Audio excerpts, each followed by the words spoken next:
Hello friends, welcome back again. So यहाँ जो नाम है टेकिंग रिस्पॉन्सिबिलिटी, ये स्टोरी आज हम कवर करने जा रहे हैं। तो आप देख सकते हैं स्टोरी कुछ ज़्यादा लंबा नहीं है, यहाँ तो स्टोरी का एंड हो जाता है। तो बने रहे हमारे साथ, हम जल्दी से जल्दी उसको कंप्लीट कर लेंगे। पैराग्राफ का मीनिंग्स कैसा उठाया जा सकता है और एक सेंटेंस का मीनिंग, लाइन्स का मीनिंग, इवन वर्ड का मीनिंग भी आपको बताते हुए चलेंगे। आप सिर्फ मेरे साथ बने रहें, थोड़े पेशेंस रखें, हम जल्दी से जल्दी उसको कंप्लीट कर लेंगे। बट अच्छी तरह समझाने की कोशिश करेंगे। जो स्ट्रगल आप कर रहे हैं इंग्लिश सीखने के लिए, हम बेसिक तरीके से, जो आसान तरीका होता है उस तरीके से आपको समझाने की ट्राई करेंगे। उम्मीद करते हैं कि आपको बहुत फ़ायदा मिलेगा उससे। तो बने रहिए हमारे साथ, हम पहले एक बार पैराग्राफ को पढ़ेंगे, फिर उसको समझाएंगे। आप भी मेरे साथ रीडिंग करने की कोशिश करें, ये बहुत इंपॉर्टेंट होता है। किसी स्टोरी को समझने के लिए पहले अच्छी तरह रीडिंग करना पड़ता है। तो रीडिंग का स्टाइल आपको अगर मालूम हो जाए, किस तरीके से पढ़ा जा सकता है, तो स्टोरी का मीनिंग्स जो उठाना होता है ये बहुत आसान हो जाता है। तो देखिए, फर्स्ट जो है टेकिंग रिस्पॉन्सिबिलिटी, उसका मीनिंग्स बता देते। टेक होता है लेना, TAKE, टेक मतलब लेना। रिस्पॉन्सिबिलिटी होता है जिम्मेदारी, जिम्मेदारी लेना। टेकिंग रिस्पॉन्सिबिलिटी होता है जिम्मेदारी लेना। उस बारे में स्टोरी। फर्स्ट पैराग्राफ देखें। Two families lived nearby. One family was constantly fighting while the other one lived quietly and friendly. One day, feeling jealous about how nicely the neighboring family got along, the wife told her husband, "Go to the neighbors and look to see what they are doing for their well-being." तो यहाँ दो family के बारे में story है। देखिए, first line से देखिए। टू फैमिलीज, तो दो परिवार।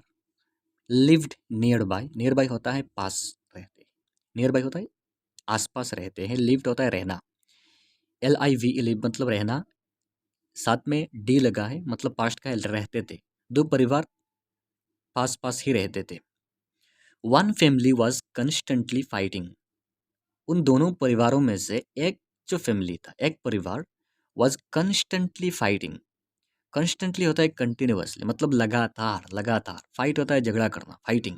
तो एक परिवार क्या करते थे, लगातार झगड़ा करते थे अपने अपने फैमिली में, झगड़ा करते थे। वाइल, जहाँ तक जो दूसरा परिवार है, the other one, other one होता है दूसरा परिवार, दूसरा परिवार। द अदर वन होता है दूसरा जो परिवार था। लिव्ड, वो रहता था। क्वाइटली होता है बहुत शांति से, बहुत शांति से। एंड फ्रेंडली, एंड अपने बहुत फ्रेंडली रहता था। मतलब अपने परिवार के जितने सारे मेंबर्स हैं उनके अंदर एक फ्रेंडली रिलेशनशिप, बंधुत्वपूर्ण रिलेशनशिप है। वो झगड़ा नहीं करते। हो गया ना यहाँ तक? यहाँ तक और एक बार देख लेते हैं। Two families lived nearby, दो परिवार एक साथ ही रहते थे आसपास। One family was constantly fighting, एक परिवार बहुत झगड़े करते थे हर दिन, डेली बेसिस पे। While the other one lived quietly and friendly, यहाँ तक जो दूसरा परिवार है वो बहुत अच्छे तरीके से, शांति से एंड फ्रेंडली रहते थे। वन डे, एक दिन क्या हुआ। फीलिंग जेलस, जेलस होता है जो, जिसे कहते हैं जलन होना। जेलस होता है जलन होना। तो यहाँ फीलिंग जो होता है वो फील होता है महसूस करना, फीलिंग होता है महसूस करते हुए। क्या? जेलस, जलन और ईर्ष्या, ईर्ष्या भी कह सकते हैं। अबाउट, किस बारे में? अबाउट होता है बारे में। हाउ, हाउ होता है कैसे। नाइसली होता है खूबसूरती से। द नेबरिंग, नेबर होता है अपना पड़ोसी। नेबरिंग फैमिली, पड़ोसी परिवार। गॉट अलोंग, एक साथ रहते हैं मिलजुल के। गॉट अलोंग होता है मिलजुल के।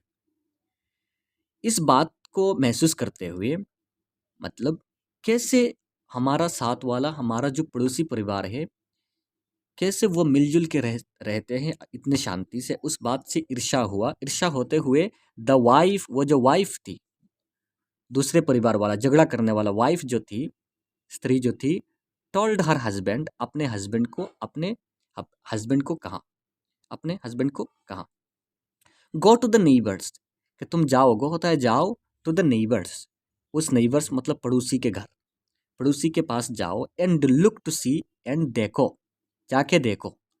सी होता है देखना, लुक भी किसी किसी जगह देखना होता है। यहाँ लुक टू सी मतलब जाके देखो। What they are doing, what होता है क्या, दे आर डूइंग, दे होता है वो लोग, आर डूइंग होता है क्या कर रहे हैं, डू होता है करना, दे आर डूइंग क्या कर रहे हैं वो लोग, फॉर देयर वेलबिंग, वेलबिंग होता है अच्छे तरीके से रहने के लिए। जो वो लोग मिलजुल के रह रहे हैं, जो लोग वो लोग जो शांति से रहते थे, उस शांति से रहने के लिए वो लोग क्या कर रहे हैं, ये मालूम करके आओ, ये पता करके आओ, उस वाइफ ने कहा। ये पैराग्राफ हो गया। देखे, two families lived nearby, दो परिवार एक साथ रहते थे आसपास। One family was constantly fighting while the other one lived quietly and friendly. एक परिवार हमेशा झगड़ा करते थे एंड जो दूसरा परिवार था वो बहुत अच्छे तरीके से शांति से एंड मिलजुल के रहते थे।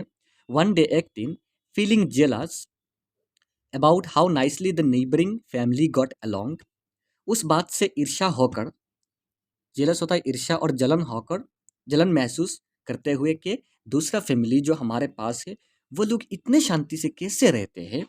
The wife told her husband, wife ने अपने हस्बैंड को कहा, स्त्री ने अपने स्वामी को कहा कि गो टू द नेबर्स, कि तुम प्लीज नेबर्स के घर जाओ and look to see, and देखो, पता करके आओ, what they are doing for their wellbeing, वो लोग क्या कर रहे हैं अपने अच्छाई के लिए। वेलबींग होता है अच्छाई के लिए, वो जो अच्छे तरीके से वो जो रहते हैं शांति से, उसके लिए वो लोग क्या कर रहे हैं। समझे ना। अब आता है हमारा second paragraph. The husband went hide and began watching. He saw a woman who was cleaning the floor. Suddenly, something distracted her and she ran to the kitchen. At that time, her husband rushed into the room. Not noticing the bucket of water, he kicked it and spilled water all over the floor. समझे ना। तो यहाँ से first line देखो, the husband went, अपने स्त्री के कहने पर हस्बैंड जो वो चला गया। वेंट होता है चला गया, जी ओ गो मतलब जाना, गो का पास्ट होता है वेंट, चला गया। हाइड होता है चुपना, चुप चुप के। बिगेन होता है स्टार्ट कर दिया, शुरू कर दिया। वॉचिंग होता है देखना, जाके चुप चुप के देखना शुरू कर दिया अपने पड़ोसी के परिवार में, पता करने के लिए कि वो लोग कैसे रहते हैं इतने शांति से। समझे ना। हाइड होता है छुपना, छुप के रहना, एंड बिगेन होता है स्टार्ट करना, शुरू कर देना। वॉच होता है देखना, वॉचिंग मतलब देखना शुरू कर दिया चुप चुप के। ही सो, तो उसने देखा, ही मतलब वही हस्बैंड ने देखा। ही सो, उसी हस्बैंड ने देखा, पति ने देखा।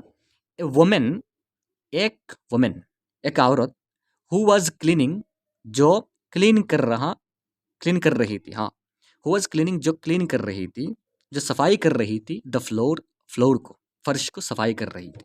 तो उसने पड़ोसी के घर झाँक के जब देखा पता करने के लिए, तो देखा कि एक औरत वो अपने घर के जो फ्लोर फ्लोर को वो क्लीन कर रही थी, फ्लोर को सफाई कर रही थी। सडनली, सडनली अचानक से, समथिंग डिस्ट्रैक्टेड, डिस्ट्रैक्ट होता है अपना ध्यान को भटकाना। तो अचानक से किसी चीज ने उसकी ध्यान को भटका दिया।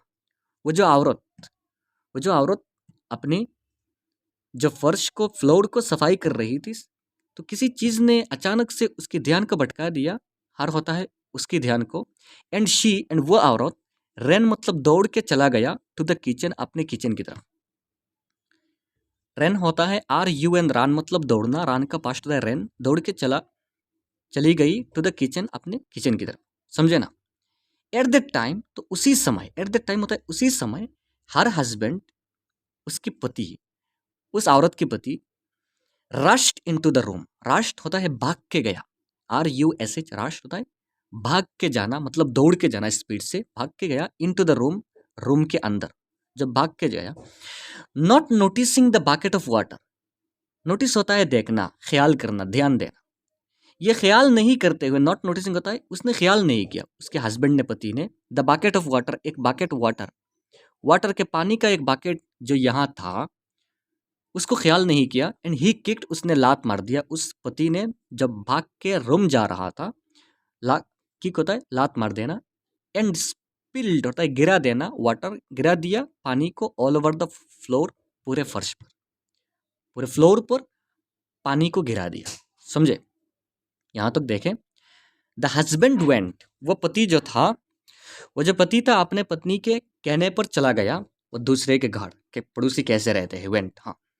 हाइड एंड बिगेन वाचिंग, वो चुप चुप के देखना शुरू कर दिया था। He saw a woman who was cleaning the floor, तो उसने देखा कि एक औरत जो अपने फ्लोर को क्लीन कर रही थी। Suddenly something distracted her, and she ran to the kitchen. अचानक से किसी चीज़ ने उसकी ध्यान को भटका दिया एंड वो बहुत दौड़ के अपने किचन की तरफ चली गई। एट द टाइम, उसी समय, her husband rushed into the room. उसकी जो पति, वो भी भाग के अपने रूम जा रहा था। Not noticing the bucket of water, and उसने नोटिस नहीं किया, नहीं देखा पानी के बकेट को। ही किक, तो उसने लात मार दिया इट, मतलब उस बकेट को। एंड स्पिल्ड, एंड गिरा दिया वाटर, पानी को, ऑल ओवर द फ्लोर, पूरे फर्श पर गिरा दिया। ये देखा उसने, ये देखा। हिज वाइफ, यहां से देखते हैं उस paragraph. His wife came back from the kitchen and said to him, I am sorry, honey. It's my fault. I didn't move the bucket out of the way. यहाँ तक है। तो उसके बाद उसकी वाइफ जो थी, वो औरत, दूसरे घर की जो शांति से रहते थे, जो अपने सफाई कर रही थी, वो औरत जब किचन से लौट के आई, हिज वाइफ, उसकी उसकी पत्नी, केम होता है आई, केम बैक होता है लौट के आना, फ्रॉम द किचन, किचन से लौट के आई। एंड सेड टू हिम, आके उस पति को कहा, जिस पति ने लात मार के बाल्टी को गिरा दिया, उस पति को कहा, आई एम सॉरी। वाइफ आके कह रही है कि आई एम सॉरी, मुझे क्षमा कर दे, आई एम सॉरी, मुझे क्षमा कर दे। हनी, अपने हस्बैंड को हनी कह रही है, इट्स माई फॉल्ट, कि ये मेरी गलती है। वाइफ कह रही है, पत्नी कह रही है कि ये मेरी गलती है। आई डिंट मूव, मूव होता है हटाना, डिंट मूव, मैंने नहीं हटाया, द बाकेट, उस पानी के बाकेट को, आउट ऑफ द वे, रास्ते से, मैंने रास्ते के बीच से उस बाकेट को नहीं हटाया, इसलिए आपने लात मार के उसको गिरा दिया, तो ये मेरी गलती है। समझे ना कैसे वो कह रही है। His wife came back from the kitchen, उसकी पत्नी किचन से जब वापस लौट के आई, एंड सेड टू हिम, उसके पति को कहा, आई एम सॉरी, कि मुझे क्षमा कर दे हनी, इट्स माई फॉल्ट, ये मेरी गलती है। I didn't move the bucket out of the way, मैंने रास्ते से उस बाल्टी को नहीं हटाया। अब हस्बैंड क्या कर रहा है देखें। The husband replied, no, I am sorry honey, it's my fault because I did not notice it. Husband भी वही कह रहा है, वही कह रहा है, उसके पति भी वही कह रहा है। हस्बैंड ने रिप्लाई किया, नो, कि नहीं नहीं, आई एम सॉरी, मुझे क्षमा कर दे हनी, इट्स माई फॉल्ट, ये मेरी गलती है, बिकॉज, कारण क्या है, आई डिड नॉट नोटिस इट, मैंने उसको नहीं देखा, मैंने उस बाल्टी की तरफ नोटिस नहीं किया, इसलिए मैंने लात मार के किक करके उसको गिरा दिया। तो ये दोनों अपनी अपनी गलती समझ रहे, समझे ना। अब क्या हुआ, द मैन रिटर्न होम, वो जो मैन था, जो चुप चुप के देख रहा था कि कैसे वो लोग शांति से रहते हैं, तो उसने ये सब कहानी देखा कि कैसे पति ने लात मार के गिरा दिया, लेकिन पत्नी आकर माफ़ी मांग रही है कि मेरी गलती है, मैंने नहीं हटाया, लेकिन पति ने फिर माफ़ी मांग रहा है कि नहीं नहीं, तुम्हारा गलती नहीं है, मैंने नहीं देखा। ये सब देख के जब वो हस्बैंड, वो मैन, वो जो आदमी रिटर्न, लौट के आया होम, अपना घर, एंड हिज वाइफ आस्क्ड, उसकी वाइफ ने, उसकी पत्नी ने आस्क, पूछा, हिम, उसको, if he found out what their secret is. If he found out, क्या उसे मिला है, फाउंड होता है मिलना, फाउंड आउट होता है क्या उसे मिला है, कुछ मिला है, उसने पता किया है, व्हाट देयर सीक्रेट इज, क्या उनका सीक्रेट क्या चीज़ें हैं। सीक्रेट होता है रहस्य, इज क्या उनका रहस्य है, वो जो शांति से रहते हैं उनका रहस्य क्या है, क्या उसे कुछ पता चला। यहाँ तक है कि the man return home and his wife asked him if he found out what their secret is. तो वो आदमी जब घर लौट के आया, उसकी पत्नी ने उसको पूछा, क्या तुम्हें कुछ पता चला कि उनका रहस्य क्या है। अब यहाँ आता है, I think the difference is that we always seek to be right, while they seek to take responsibility for their part. ये पति कह रहा है कि I think, मुझे लगता है, द डिफरेंस होता है अंतर, अंतर उनके परिवार में और हमारे परिवार में, अंतर सिर्फ ये है, is that we always seek to be right.